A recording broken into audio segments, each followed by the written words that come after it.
সরকারকে আমার একটা প্রশ্ন, আমরা যদি যারা আমরা তো হাতে অস্ত্র নেই নাই, আমরা খালি লাঠি আর ইট নিয়ে নামছি, আপনারা কি আসেন রবার্ট বুলেট, অরিজিনাল বুলেট, বোমা, যে 4% রাইফেল নিয়ে নামছেন, আমাদের হাতে যদি অস্ত্র নেই আপনারা কি বাঁচবেন?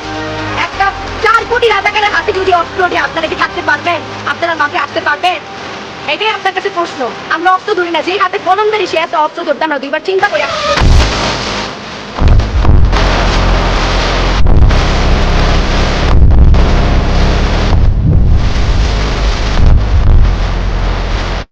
কিন্তু ওদেরকে ছাড়ে না কেন? ওদের সামনে পরীক্ষা, ওরা কি এই জেলখানা থাকার কথা ওদের? আমার এই কথাটা আমাকে শেখ হাসিনা জবাব দিতে পারবে? আমি ওনাকে মাননীয় শেখ হাসিনা বলতে আমার এখন বাজে। হ্যাঁ, স্বজন হারানোর বেদনা বুঝেনি তো। ওর বাপ ছিল কম্বল চোর আর ও হচ্ছে ভোট চোর, বুঝছেন? এক কথাই বলি, আমার অবশ্যই ও যদি ভোট চোর না হয়, ওটা কয়বার আপনারা ভোট দিচ্ছেন? ওরা ভোট দিচ্ছেন? কয়জন বুকে হাত দিয়ে বলতে পারবে যে আজকে আমি শেখ হাসিনায় ভোট দিছি? ওরা আমরা একবার বসাইছি, আর ও কত বছর ধরে বসে আছে।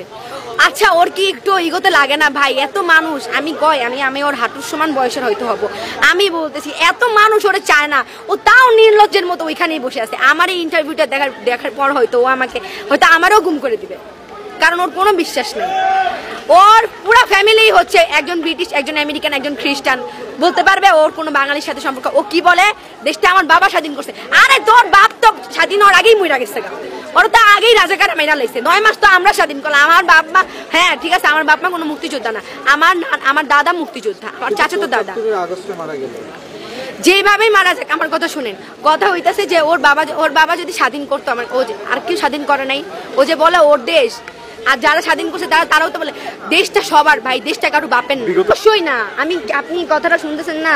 আমার 2 বছরের একটা ছোট বোন আছে, ছোট বোন, ও রাস্তায় খেলা করে, আর ওই মেয়েটা তো বারান্দায় থাইকা ওর মাথায় গুলি লাগছে, চোখে গুলি লাগছে। আমার বোন তো রাস্তায় খেলা করে, আমার বাসার ছাদের উপরে থেকে মুহূর্তে 10-12টা করে হেলিকপ্টার যায়। একটা হেলিকপ্টার যদি আমার 2 বছরের বোন, ওর যদি বুলেট লাগে কোথাও, ও তো ওখানেই মরে যাবে। ওরা যে নিয়ে ডাক্তারখানায় যাবো, আজকে আমার বোনটা আমার আপু করে আসে, আমি এটা চিন্তা করছি যে ওই যে ছোট মেয়েটা, ওটা যদি আমার বোন হইতো, তাহলে আজকে আমার যে বোন হইতো, যদি আমি কি বের হইতাম না? বলেন। আমি কালকে একটা ভাইয়াকে দেখলাম, ভাইয়া কাঁদতে কাঁদতে বলতেছে যে আমার ভাই মারা গেছে আপু, আমি ভাইয়ের জন্য শোক পালন না করে। কোনো নিউজ তো ছড়ান না, একমাত্র জমিনা টিভি ছাড়া আপনারা এখানে যত সব বাতাবি লেবু ছাড়েন, বাতাবি শোনেন, আপনারা এখানে হুদাই প্রেস নিয়ে আসছেন, বলেন আপু বলেন।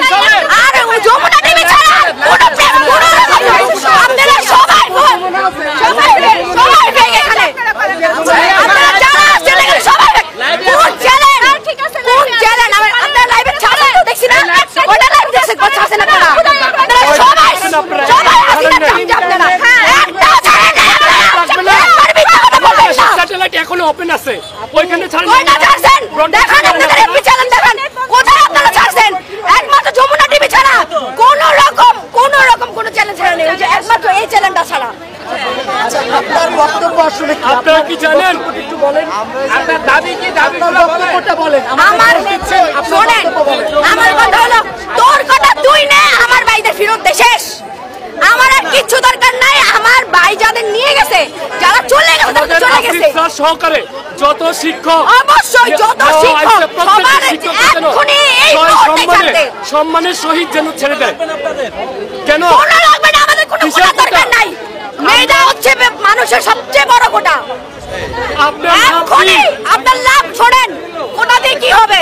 যদি মেয়েটা থেকে কই অন্য দেশে তো কোটা দেয় না, বাংলাদেশে কেন কোটা থাকবে? আপনারা কি জানেন যে মিডিয়া কি? মিডিয়ার স্তম্ভটা কোথায়? তৃতীয়। কেন আপনারা ভার্সিটির স্টুডেন্ট দেখেছেন, কলেজ আর হাই স্কুলের স্টুডেন্ট এখনো দেখেন নাই। একবার যদি সব স্টুডেন্ট নাইমা যায়, এইসব ছাত্রলীগ, যুবলীগ, ছাত্রদল, আরে পুলিশ কেউ থাকবে না, টিকবে না। ঠিক। 4 কোটি স্টুডেন্টের সামনে এইসব কিছুই না, খালি কোনো ফ্যামিলি প্রবলেম বা এইসব গোলাগুলির কারণে শুধু হচ্ছে না, আর নামতে পারতেছে। আপনি কোথা থেকে আসছেন? টঙ্গী থেকে আসছি, উত্তর হাই স্কুল এন্ড কলেজ। ওই ভাইয়ের সাথে কি নিয়ে শোনেন ভাইয়া, শুনতে এখন এটা কেন বলবেন? আপনারা ভার্সিটি শুনে আমি কলেজ স্টুডেন্ট। আপনি ওনাদেরকে বলেন না কেন? আমি যতক্ষণ আমার বলি আমরা বলছি আপু, একের পর এক কথা বলছি আমরা, প্লিজ। সবার আগে কথাটা আজকে সবচেয়ে তারপর আরো যারা স্টুডেন্ট ধরে নিয়ে তাদেরকে এক্ষুনি এই মুহূর্তে মুক্তি দেওয়ার কথা বলা উচিত ছিল। মুক্তির কথা বলেছি, আমাদেরকে আশ্বস্ত করেছে প্রশাসন। আপনার মুখ থেকে তো আমি একবারও শুনলাম না। আপনি স্যারে শুনেন, যদি ঢাকায় শোনেন, ঢাকায় আমি এখানে কথা বলতেছি না, ঢাকায় যদি কোন স্যারের সবচাইতে বড় অবদান থাকে সে মুস্তাফ স্যার, সে প্রথম থেকে শেষ পর্যন্ত ছিল। কালকে তারা ধরে নেয়, পরশুদিন তারা ধরে নিয়ে গেছে, কোন স্টুডেন্ট প্রতিবাদ করে নাই। সবাই খালি এফবিতে এসে বলতেছে কি স্যার ফ্রি ফর মুস্তাফ স্যার, ফ্রি ফর মুস্তাফ, এটা কি বললেই হবে? আমরা নিউজের মাধ্যমে বলছি আমি এখানে কিন্তু আচ্ছা আমি এখানে দাঁড়ায় ছিলাম না, বলেন আপনার দাঁড়ায় ছিলাম না, ওনারা আমাকে বলছে আপনার দাবিটা আপনি বলেন। কোনো দাবি নাই, সব স্টুডেন্টদের ছেড়ে দিতে হবে, শেষ। আগে স্যারকে ছাড়তে হবে।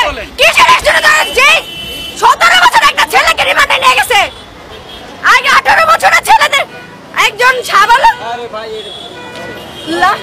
আমার কথা হইতেছে মুস্তাফ স্যারের মুক্তি চাই, শেষ। স্যারে এতদিন ধরে ধরে নিয়ে গেছে, কোন দুইটা দিন আপনারা কইছেন আমরা আসছি কালকে শোক দিব, কালকে কি রাষ্ট্রীয় শোক ছিল? হ্যাঁ ছিল, কালকে কোনো আন্দোলন হয় নাই, না কোনো হয় নাই। 29 তারিখে আন্দোলন হয়েছিল না মিরপুরে, আপনারা কই ছিলেন? আমরা যে যার মতো করে যেখান থেকে সেখানে নামছি। আপনি বিএনএফ ছিলেন আপনারা? আমরা ছিলাম, কোথায় বিএনএফ ছিলেন? 29 তারিখে আমি 9:30 থেকে 4:30 পর্যন্ত আমি বিএনএফ ছিলাম, একটা স্টুডেন্টকে দেখি নাই, দুইটা ভাইয়া ছিল, তাদেরকে পুলিশ যেভাবে মাইরা দিয়েছে।